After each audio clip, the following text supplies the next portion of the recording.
마태복음은 지난번에 이야기했던 것처럼 5개의 강화라고 합니다. 주님의 말씀을 주제별로 이렇게 집중해서 전하는 걸 강화라고 하는데요. 5개의 강화로 이루어졌고 그 5개의 주님의 강화 중에 첫 번째가 산상복음이에요. 그리고 산상복음의 시작이 팔복으로 시작해요. 첫 번째가 심령이 가난한 자는 복이 있나니 천국이 저희 것이며 라고 했는데 오늘은 8가지 복 중에서 2번째에 해당됩니다. 애통하는 자의 자가 얻게 될 복에 대해서 보려고 합니다. 본문에 따르면 애통하는 자는 복이 있나니 저희가 위로를 받을 것이며 라고 했습니다. 우리가 애통하는 자가 얻게 될 복이 무엇인지를 올바로 알려면 이 하나님 나라가 어떤 방식으로 왔는지를 이해를 해야 돼요. 제가 이 팔복을 하나님 나라라고 하는 관점으로 이야기를 하는 이유는 기본적으로 팔복은 하나님 나라의 관점에서 이해를 해야 올바로 이해가 돼요. 그냥 주시는 것이 아니고요. 하나님 나라의 왕이신 주님께서 자기 백성이며 제자들에게 선포한 복이기 때문에 기본적으로 이 말씀을 알려면 하나님의 나라가 어떤 방식으로 왔는지를 이해를 하셔야 됩니다. 성경에 따르면 오래전부터 구약의 선지자들은 장차 올 하나님의 나라를 소망했습니다. 그러나 선지자들이 소망하던 하나님의 나라는 장차 오실 메시아와 밀접한 연관이 있지요. 그래서 선지자들은 장차 오실 메시아를 소망했어요. 왜냐하면 장차 오실 메시아가 하나님 나라를 가져오실 분이시기 때문에 장차 오실 메시아를 창세기 3장 15절에서는 여자의 후손으로, 창세기 22장 18절에서는 아브라함의 자손으로, 사무엘하 7장에서는 다윗의 자손으로 묘사합니다. 그런데 때같이 하면 하나님께서 약속하신 메시아 하나님의 아들이신 예수 그리스도를 보내셔요. 마태복음 1장 1절에는 예수 그리스도를 아브라함과 다윗의 자손으로 증거함으로써 예수 그리스도께서 바로 선지자들이 오시리라고 증거했던 메시아이심을 증거합니다. 그와 같이 성경에 따르면 예수 그리스도의 오심을 하나님 나라와 구원으로 증거를 해요. 바꿔 이야기하면 오래전 선지자들이 장차 메시아의 오심으로 도래하리라고 증거했던 하나님의 나라가 예수 그리스도 안에서 우리 가운데 온 겁니다. 현재 우리 가운데 왔다는 사실이에요. 그래서 현재적 실제라고 부릅니다. 하나님 나라가 우리 가운데 예수 그리스도 안에서 우리 가운데 왔다는 사실은 팔복에서도 드러나는데 마태복음 5장 3절과 10절에 보면 심령이 가난한 자 그리고 의를 위하여 핍박을 받는 자들에게 천국이 저희 것이며 라고 했는데 여기서 저희 것이며 라고 하는 이 말이요 현재형으로 쓰여져 있어요. 그것은 선지자들이 소망했던 하나님의 나라가 이미 우리 가운데 왔다는 것을 의미해요. 자, 그러면 그리스도의 오심으로 도래한 하나님의 나라는 어떤 방식으로 왔을까요? 마태복음 1장 21절에는 죄사함으로 왔다고 증거해요. 그럼에도 불구하고 또 2번째로 그리스도의 오심으로 도래한 하나님의 나라는 복음 전파의 방식으로 왔습니다. 누구든지 예수 그리스도와 십자가의 복음을 믿음으로 말미암아 얻는 그런 나라인 거죠. 그래서 복음 전파가 핵심이었어요. 그런데 오늘 본문의 말씀에 보니까 그리스도의 오심으로 도래한 하나님의 나라를 뭐라고 부르냐 하면 애통하는 자에게 하나님의 위로로 나타났다라고 증거하고 있는 겁니다. 이런 점에서 우리는 애통하는 자가 어떤 것인지 어떤 의미인지 살펴봐야 돼요. 애통하는 자가 뭘까? 기본적으로 본문에서 언급하고 있는 애통이라고 하는 이 말은 헬라어로 펜데오라는 말인데요.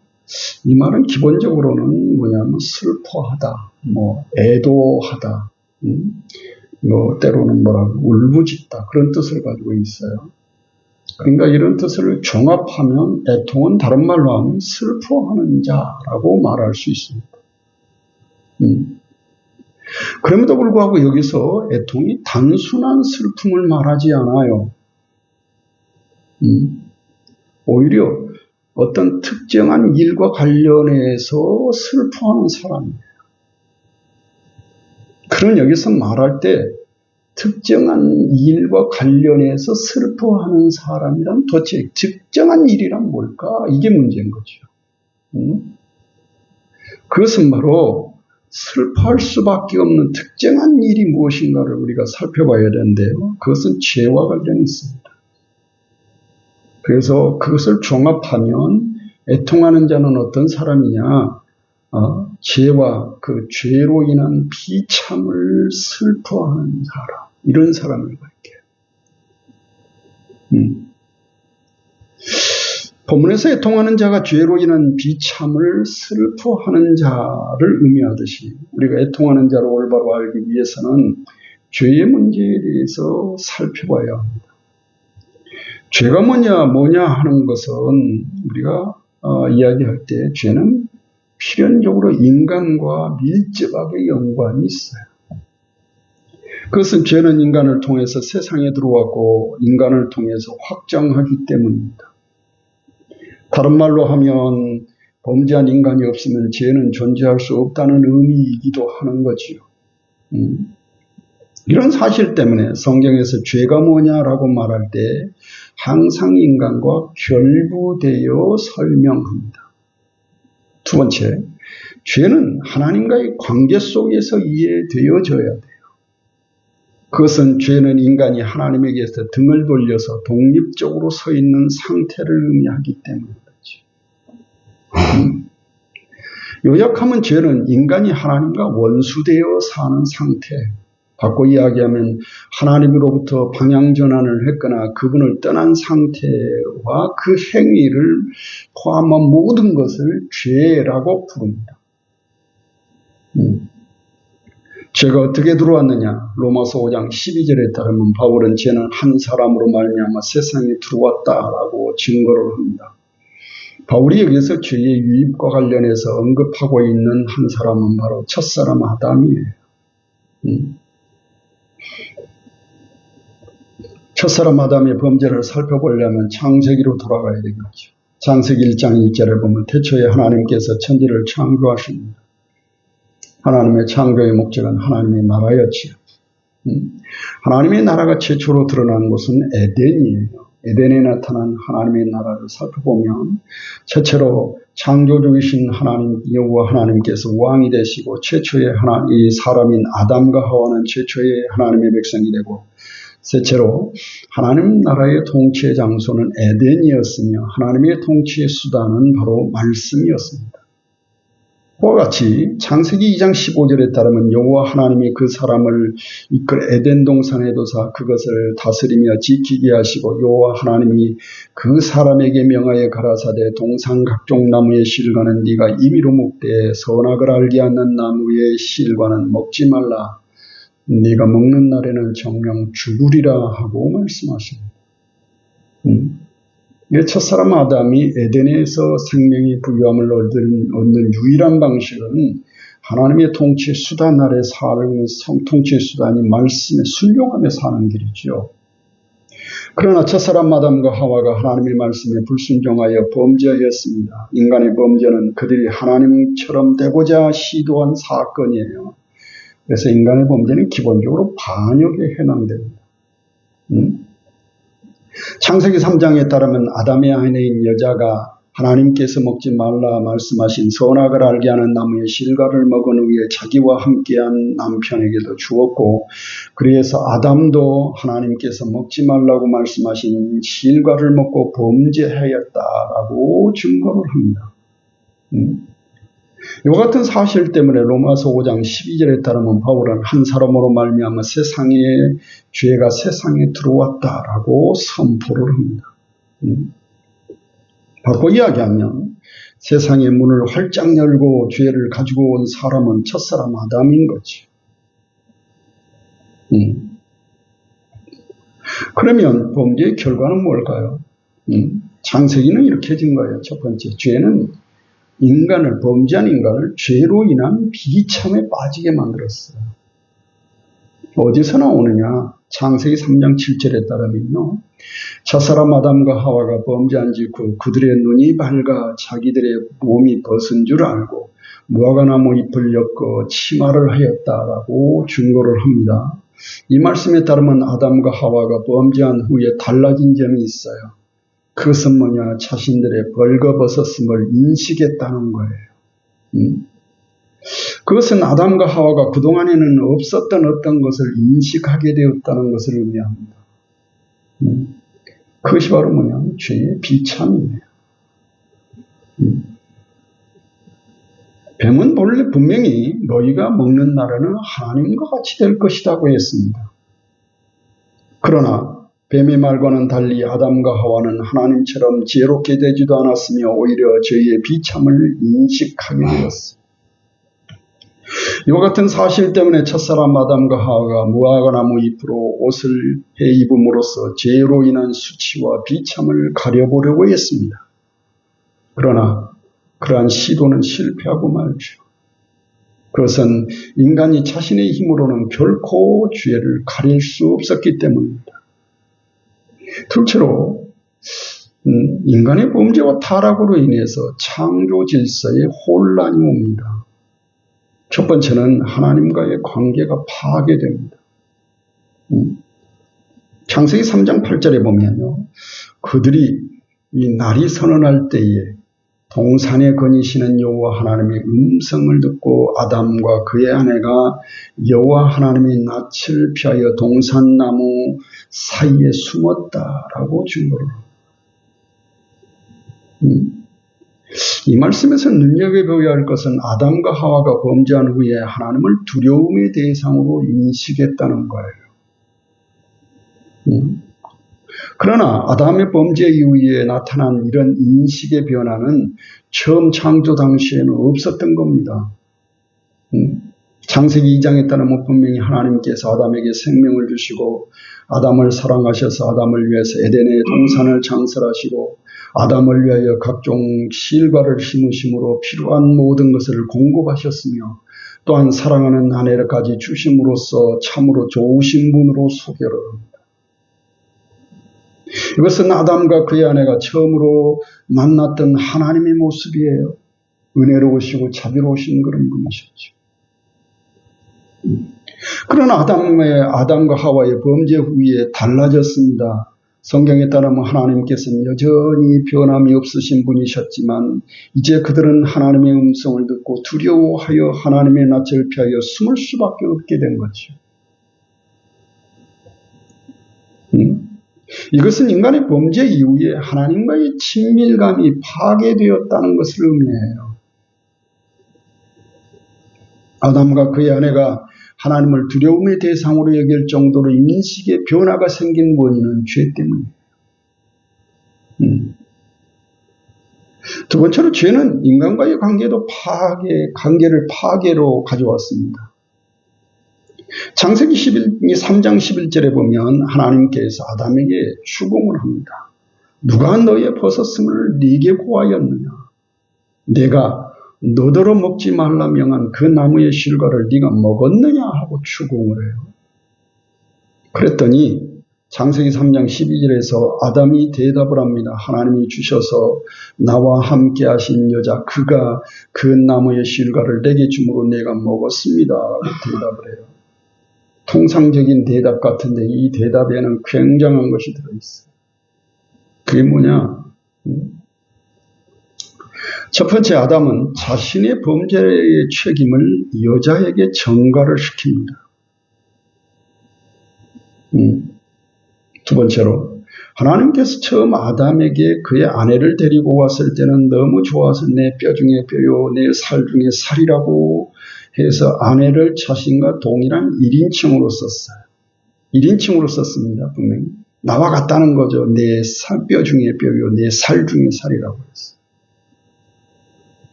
범죄 후에 어떻게 달라졌느냐?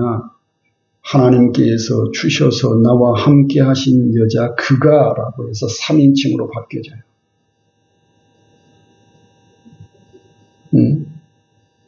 1인칭에서 3인칭으로 바뀌어졌다는 말은 뭘 의미하느냐 하면 자신의 아내를 내가 아닌 다른 사람으로 인식했다는 것을 관계성이 깨진 거예요. 좋을 때는 내 마누라 했다가 기분이 나쁘면 네가 뭐냐 하는 것과 똑같은 형식으로 바뀌어졌다는 것을.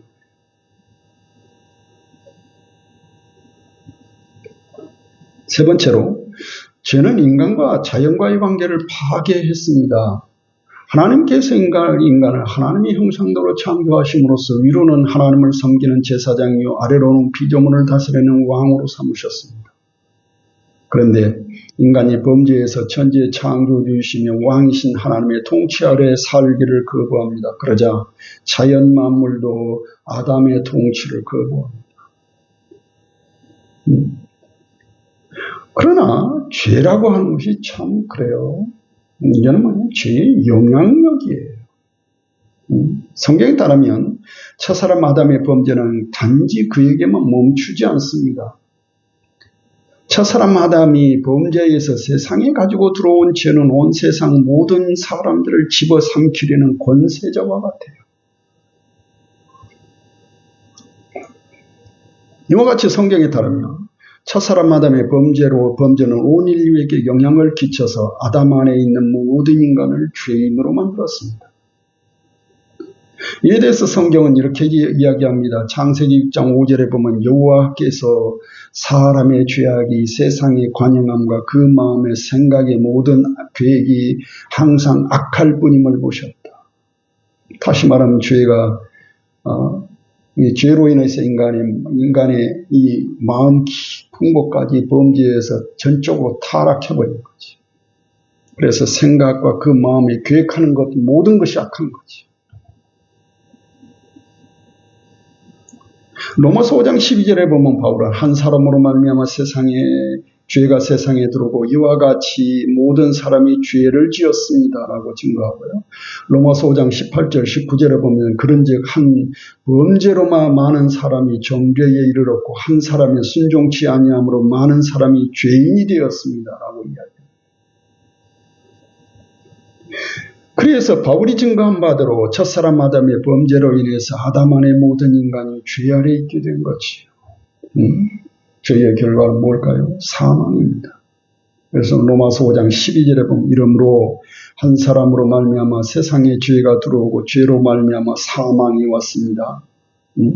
그래서 이와 같이 모든 사람이 죄를 지었으므로 사망이 모든 사람에게 이르렀습니다. 라고 증거해요.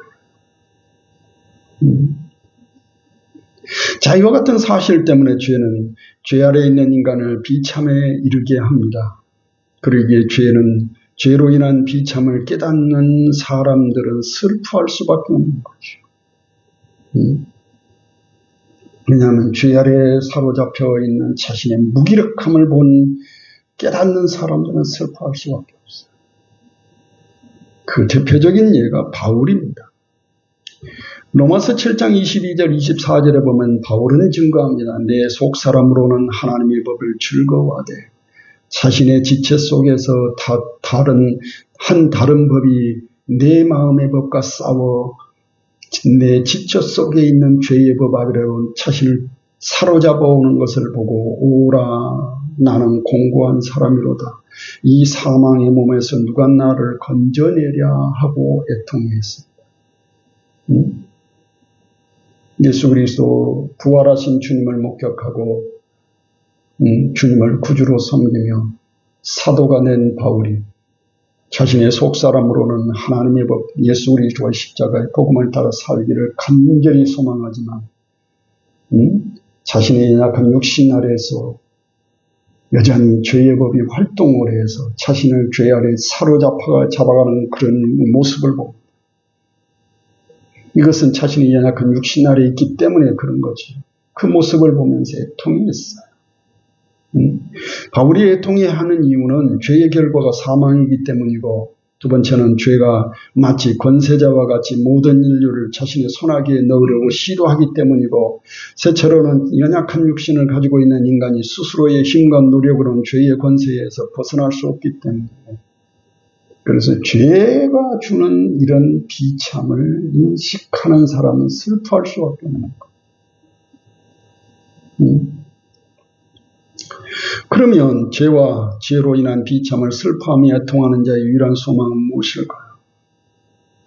성경은 그것을 하나님의 위로를 기다리는 것이라고 증거해요. 그래서 성경에 따르면 죄로 인해서 에덴에서 추방된 인류는 오래전부터 하나님의 위로를 소망했습니다. 인류가, 죄 아래에 있는 인류가 하나님의 위로를 소망했다는 것이 최초로 드러난 것이 창세기 5장 29절이에요. 그 말씀에 보면 노아의 아버지 라멕이 아들을 낳고 그 이름을 노아라 하여 가로되 여호와께서 땅을 저주하심으로 수고로이 일하는 우리를 이 아들이 아니하리라 라고 했는데, 여기서 아니라는 말이 위로라는 말이에요. 왜냐하면 우리말은 굉장히 표현이 다양합니다. 그래서 우리말을 번역을 할 때 아니, 위로 막 이런 식으로 다양하게 표현하지만 히브리 말에는 하나밖에 아니에요. 그냥 위로예요.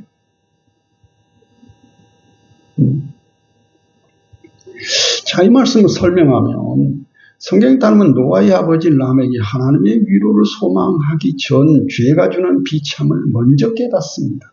뭐라고 하냐면 노아라 하여 가라되 여호와께서 땅을 저주하심으로 수고로 일하는 우리라고 했어요. 인간의 범죄로 인해서 땅도 저주를 받지요. 에덴에서 추방된 인류의 삶이 굉장히 고단했다는 것을 가르쳐줘요. 그래서 수고로 일하는 우리라고 해서 이 본문의 이 말씀이 죄로 인해서 에덴에서 추방된 이후의 인류의 삶이 얼마나 고단했는지를 증거합니다. 그런 후에 하나님의 위로를 소망해요. 우리말 성경에서 아니라고 번역되어 있는데 이 아니라고 번역된 히브리 동사는 나함이에요. 그 뜻은 위로하다, 평안하다입니다. 그러므로 이 말씀에 따르면 아담의 범죄함으로 인해서 에덴에서 추방되어 저주받은 땅에서 위로받을 길이 없이 고단한 삶을 살고 있던 인류의 유일한 소망은 뭐냐? 하나님의 위로가 오는 것이죠. 하나님의 위로였습니다. 성경에 따르면 위로라는 용어는 소위 하나님의 백성이라고 자랑하는 이스라엘에서도 주로 나타납니다. 시편 23편에 보면, 시편 23편 1절에 보면 다윗은 하나님과 이스라엘과의 관계를 목자와 양으로 비유를 합니다. 하나님을 자신이 양떼를 돌보시는 목자로 묘사하는 거지요. 그런 후에 시편 23편 4절에 보면 목자이신 여호와 하나님을 유일한 소망이시며 위로자이시라고 증거해요. 그래서 내가 사망의 음침한 골짜기로 다닐지라도 해를 두려워하지 않을 것은 주께서 나와 함께 하신다. 주의 지팡이와 막대기가 나를 안위하시나이다 라고 증거하는데, 여기서 아니라고 하는 히브리말 나함이 라멕이 사용했던 아니와 같은 용어예요.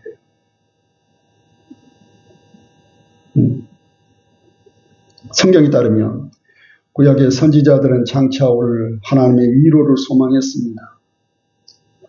선지자들과 인류가 소망해둔 위로는 죄사함과 구원으로 나타납니다. 이와 같이 이사야 선지자는 포로된 백성들에게 장차 나타나는 하나님의 구원을 죄사함과 하나님의 위로로 증거했어요. 이사야 40장 1절 2절에 보면 너희 하나님이 가라사대 너희는 위로하라. 내 백성을 위로하라. 왜? 너희는 정다이 예루살렘이 말하며 그것에게 외쳐 고하라. 그 복역의 때가 끝났고 죄악의 사함을 입었느니라 하고 증거를 해요. 하나님의 위로가 죄사함과 구원으로 나타난다고 이야기합니다. 선지자들은 하나님의 구원과 위로의 대상을 누구인지 증거하는데 이 하나님의 구원과 위로의 대상은 단지 혈통적 이스라엘만 아니라 열방이 포함되어 있어요. 이런 사실이 이사야 11장 10절에 증거합니다. 그날에 이새의 뿌리에서 한 싹이 나서 만민의 기호로 설 것이요 열방이 그에게로 돌아오리니 그 거한 곳이 영원할 것입니다. 그래서 장차 나타날 이 하나님의 위로와 영광은 단지 혈통적 이스라엘에게만 멈추는 것이 아니라 열방이 포함되어 있다는 사실을 가르쳐 줍니다. 그러나 구약의 선지자들이 소망하던 하나님의 위로는 장차 오실 메시아와 밀접한 관련이 있어요. 첫째로 노아의 아버지 라멕이 소망하던 유일한 위로는 하나님께서 창세기 3장 15절에서 하나님께서 뱀으로 상징되는 사단을 저주하시는 말씀 속에서 나타나는 여자의 후손과 밀접한 연관이 있어요.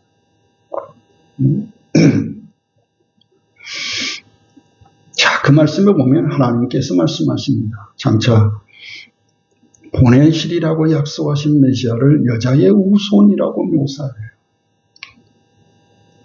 그러면서 여자의 후손에 대해서 뭐라고 이야기하냐면 뱀으로 상징되는 사단의 머리를 깨시고 인류를 죄악 가운데서 건지실 분으로 묘사합니다.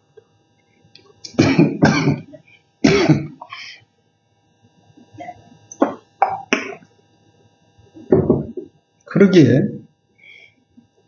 여자의 후손이 오셔서 뱀으로 상징되는 사단의 머리를 깨시는 날은 인류가 죄에게서 건짐받는 날이 되는 것이므로 그날은 위로의 날이에요.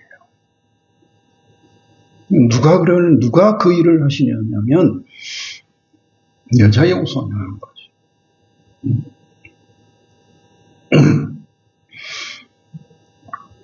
둘째로 구약의 선지자들은 장차 오실 메시아에 대해서 자기 백성들을 저희 죄에서 건지심으로 자기 백성들에게 위로를 주실 분으로 증거해요. 그래서 이사야 42장 6절 7절을 보면 나 여호와가 의로 너를 불렀은즉 내가 네 손을 잡아 너를 보호하며 너를 세워 백성의 언약과 이방의 빛이 되게 하리니 그러면서 뭐라고 이야기하냐면 네가 소경의 눈을 밝히며 갇힌 자를 옥에서 이끌어내며 흑암에 처한 자를 간에서 나오게 하리라 하고 말씀합니다.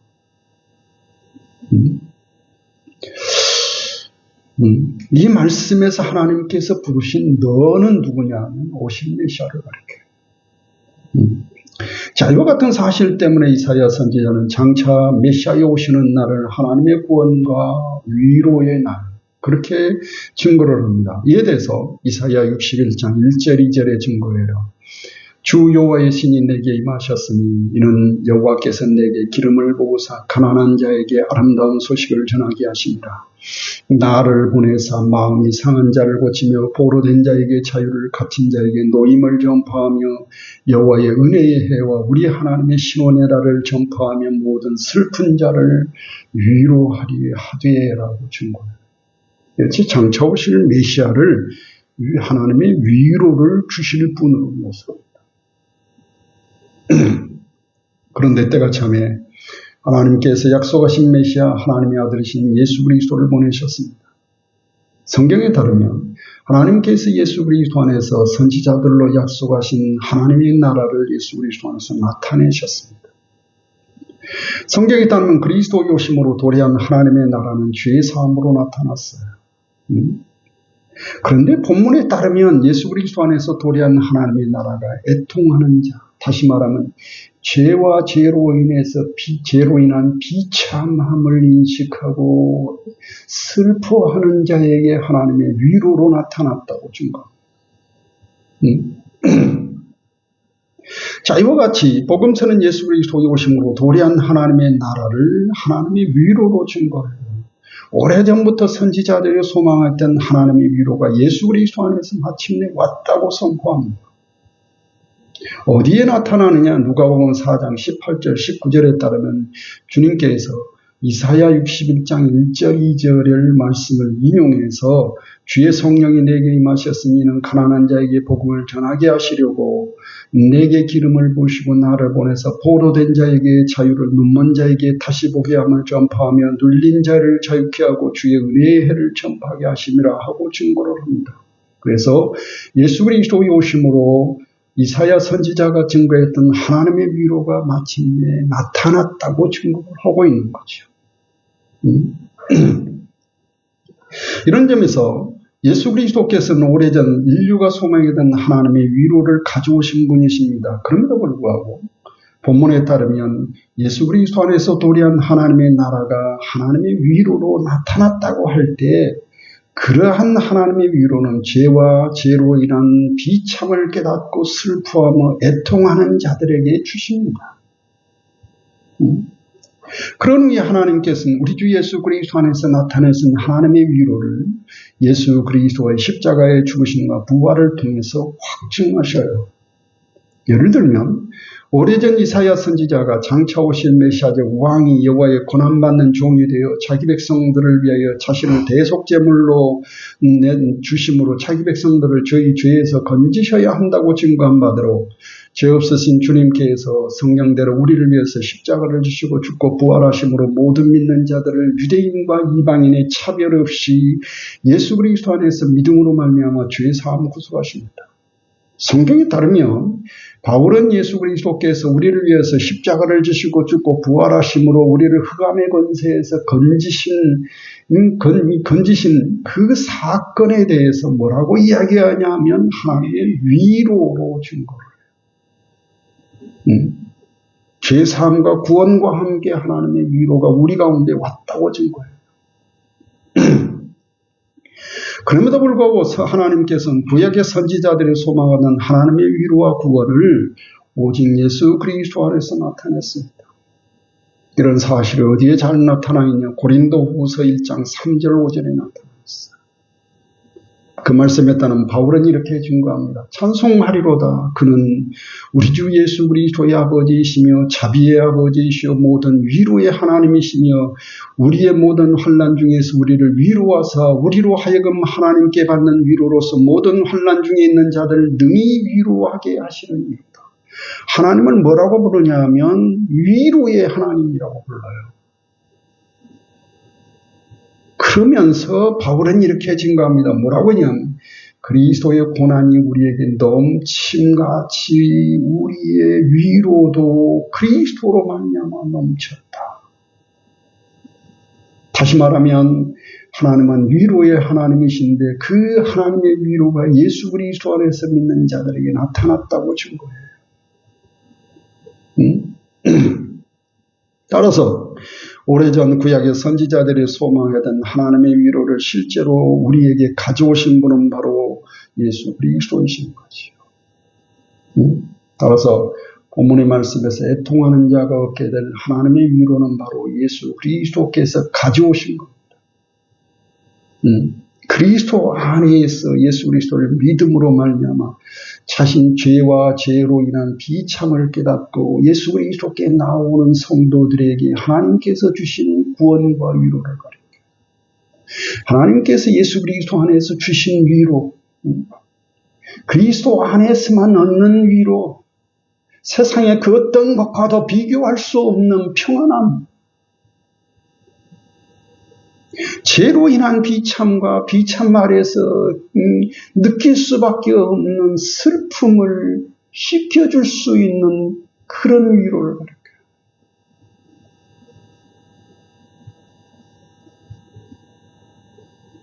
그런 위로를 하나님께서 예수 그리스도 안에서 우리에게 주신 거죠. 다만 누가 받느냐? 죄와 죄로 인한 비참을 깨닫고 슬퍼하며 예수 그리스도께 나오는 사람들에게 죄사함과 구원과 함께 위로를 주신 거죠. 그래서 하나님의 위로가 지금 믿는 자들에게 나타난 거죠. 죄사함과 구원이 온 것처럼 위로도 우리 안에 지금 들어와 있는 것. 그러나 아직 완성은 아닙니다. 이런 사실 때문에 본문에 따르면 주님께서는 애통하는 자들에게 약속하신 하나님의 위로에 대해서 미래형으로 쓰여져 있어요. 이 팔복을 보면요.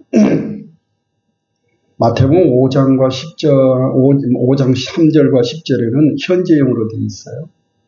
그래서 처음 시작을 현재형, 마지막을 현재형으로 써요. 하나님 나라가 왔다는 거지요. 그러면서 4절부터 9절까지는 미래형으로 썼어요. 그것은 뭐냐? 오래전부터 선지자들을 소망하던 하나님의 나라가 왔고 우리 가운데 왔지만 아직 완성은 아니고 최종적인 완성은 예수 그리스도의 재림 때가 될 것이라는 사실을 가르쳐줘요.